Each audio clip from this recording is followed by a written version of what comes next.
Miss Brill by Katherine Mansfield, read by Michael Monette. Although it was so brilliantly fine, the blue sky powdered with gold and great spots of light, like white wine splashed over the Jardin Public, Miss Brill was glad that she had decided on her fur. The air was motionless, but when you opened your mouth there was just a faint chill, like a chill from a glass of iced water before you sip. And now and again a leaf came drifting from nowhere, from the sky. Miss Brill put up her hand and touched her fur. Dear little thing! It was nice to feel it again. She had taken it out of its box that afternoon, shaken out the mouth powder, given it a good brush, and rubbed the life back into the dim little eyes. "What has been happening to me?" said the sad little eyes. Oh, how sweet it was to see them snap at her again from the red eiderdown. But the nose, which was of some black composition, wasn't at all firm. It must have had a knock somehow. Never mind, a little dab of black sealing wax when the time came, when it was absolutely necessary. Little rogue. Yes, she really felt like that about it. Little rogue biting its tail just by her left ear. She could have taken it off and laid it on her lap and stroked it. She felt a tingling in her hands and arms, but that came from walking, she supposed. And when she breathed, something light and sad, no, not sad exactly, something gentle seemed to move in her bosom. There were a number of people out this afternoon, far more than last Sunday, and the band sounded louder and gayer. That was because the season had begun.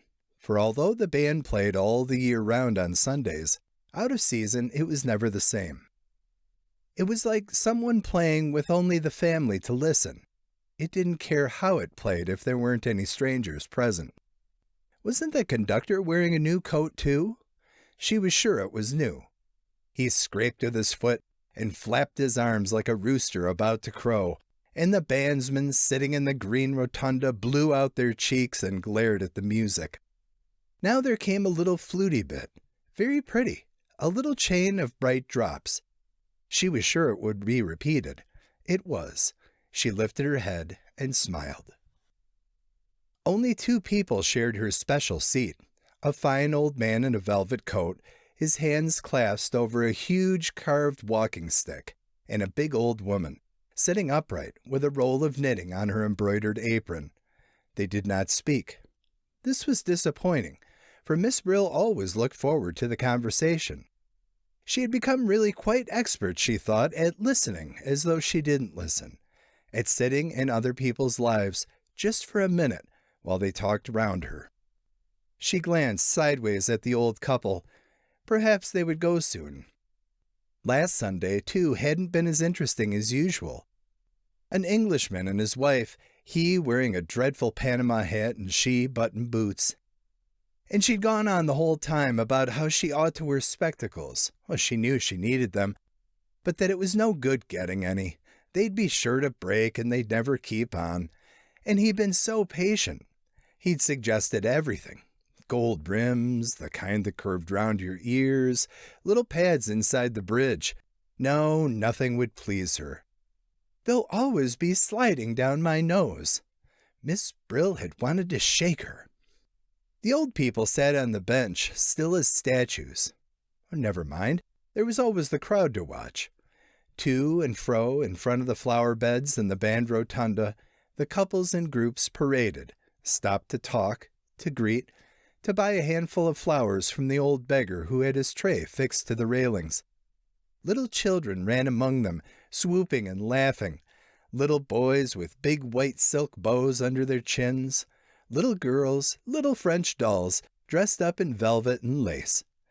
And sometimes a tiny staggerer came suddenly rocking into the open from under the trees, stopped, stared, as suddenly sat down, flop, until its small, high-stepping mother, like a young hen, rushed scolding to its rescue. Other people sat on the benches in green chairs, but they were nearly always the same, Sunday after Sunday, and, Miss Brill had often noticed, there was something funny about nearly all of them. They were odd, silent, nearly all old, and from the way they stared, they looked as though they've just come from dark little rooms, or even cupboards. Behind the rotunda, the slender trees with yellow leaves down drooping, and through them just a line of sea, and beyond the blue sky with gold-veined clouds. Tum tum tum tiddlum tiddlum, tum tiddlium tum ta, blew the band. 2 young girls in red came by, and 2 young soldiers in blue met them, and they laughed and paired and went off arm in arm. 2 peasant women with funny straw hats passed gravely, leading beautiful smoke-colored donkeys. A cold, pale nun hurried by. A beautiful woman came along and dropped her bunch of violets, and a little boy ran after her to hand them to her, and she took them and threw them away as if they'd been poisoned. Dear me, Miss Brill didn't know whether to admire that or not. And now an ermine toque and a gentleman in gray met just in front of her.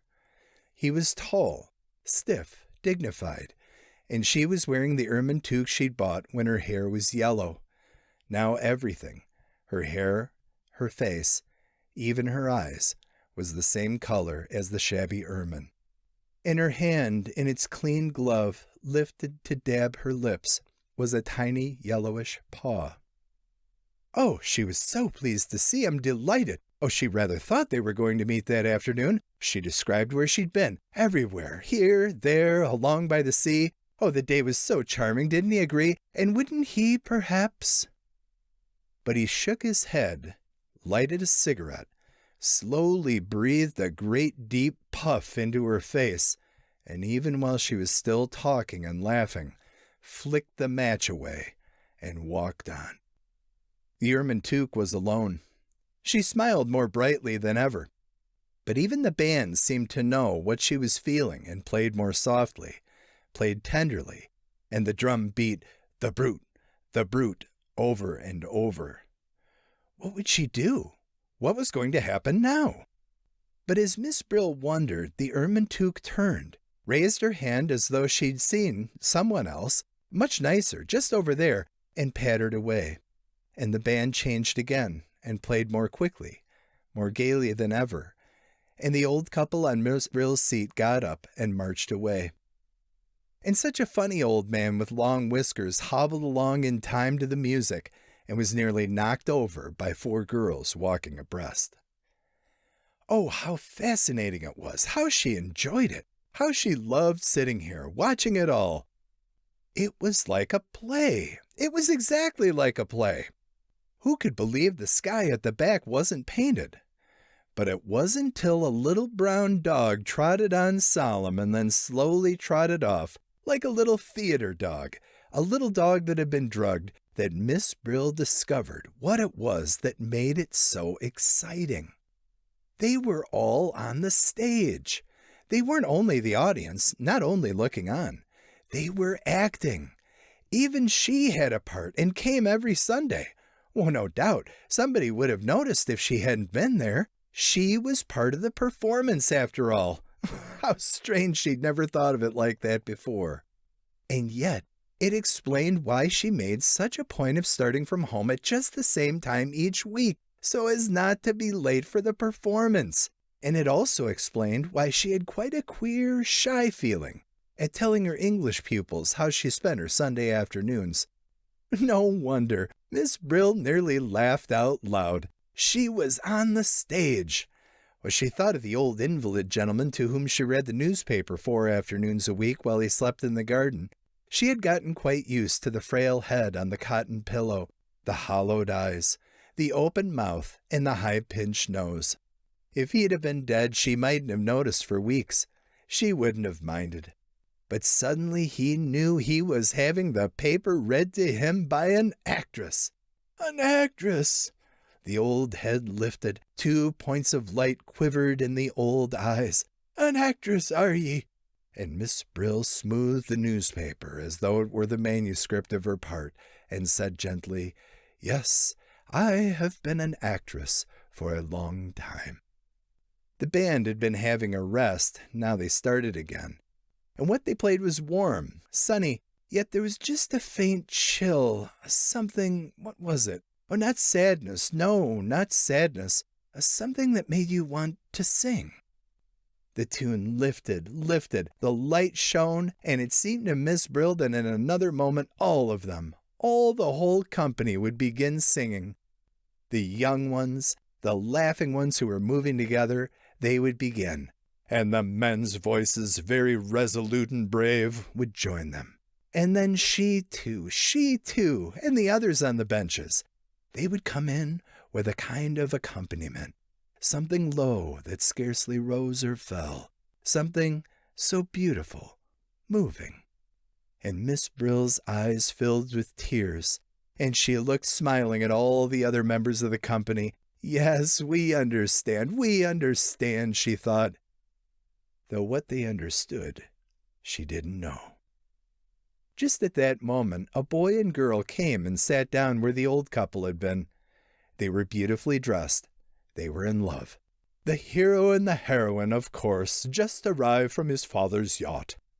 And still soundlessly singing, still with that trembling smile, Miss Brill prepared to listen. "No, not now," said the girl. "Not here. I can't." "But why? Because of that stupid old thing at the end there?" asked the boy. "Why would she come here at all? Who wants her? Why doesn't she keep her silly old mug at home?" "It's her fur, which is so funny," giggled the girl. "It's exactly like a fried whiting." "Ah, be off with you," said the boy in an angry whisper. "Then tell me, ma petite chérie." "No, not here," said the girl. "Not yet." On her way home, she usually bought a slice of honey cake at the baker's. It was her Sunday treat. Sometimes there was an almond in her slice, and sometimes not. It made a great difference. If there was an almond, it was like carrying home a tiny present, a surprise, something that might very well not have been there. She hurried on the almond sundaes and struck the match for the kettle in quite a dashing way. But today she passed the baker's by, climbed the stairs, went into the dark little room, her room like a cupboard, and sat down on the red eiderdown. She sat there for a long time. The box that the fur came out of was on the bed. She unclasped the necklet quickly, without looking, laid it inside. But when she put the lid on, she thought she heard something crying. This has been Miss Brill by Katherine Mansfield, read by Michael Monette.